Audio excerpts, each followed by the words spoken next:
So today we're going to go over my strategy for completing the JetBlue 25 for 25 promotion. Remember, our ultimate goal is to hit 25 airports in order to secure 350,000 JetBlue points in addition to 25 years of Mosaic 1 status. Personally, I'm not able to take a lot of time off of work, and with limited weekends, my schedule is pretty tight for completing the promotion. To complete this, I focused on trips with layovers. And remember that even if you're in the airport for just a few minutes, the layover still counts for your 25 airports.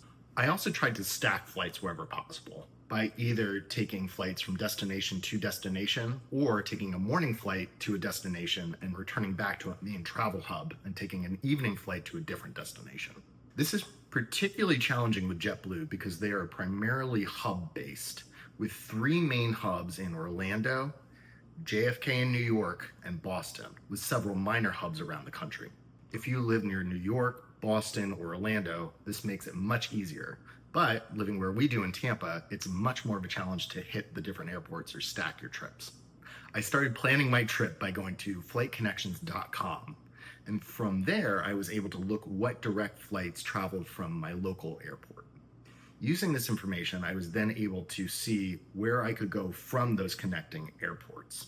When you look at the map, it becomes very obvious that JetBlue flies primarily from their 3 main hubs. Once I had a general idea where JetBlue travels, I then moved on to Google Flights. I really wish at this point it was an easy tracking of place to place, but I had to really play around with different routes in order to make sure I either stacked flights or was able to get a morning flight and an afternoon or evening flight within the same day.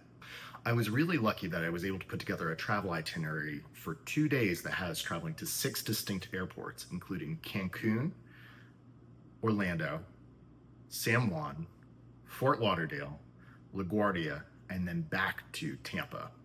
This trip wound up being my launching point, and from there I was able to find other flights that would connect several other minor hubs of JetBlue's. Lastly, as I was completing my itinerary, I looked for trips that I could find from major airports to minor airports and back in the morning in order to take another flight same day in the evening to a different airport.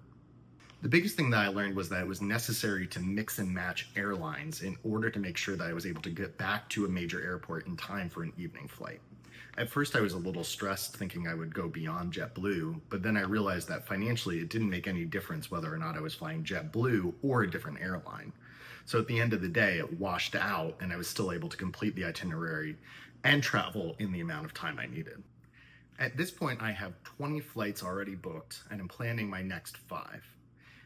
The big advantage of spreading out booking is that I'm able to use some of the points that I gained earlier in order to book later flights. Personally, I wouldn't honestly recommend my strategy for the average person unless you had a really good reason for traveling in such a tight time frame, like writing a travel blog. But this itinerary would translate really well if you took segments of it.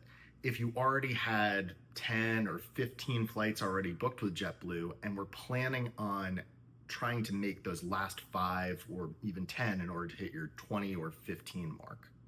From a cash perspective, my flights are probably going to wind up evening out, and I'll post a little bit later about the actual financial breakdown of each of my flights and how they translate to the perceived amount that the bonus is going to give us.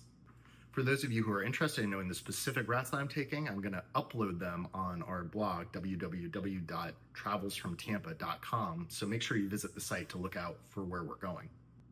Make sure to comment if you have any suggestions or even questions, and I'll do my best to comment.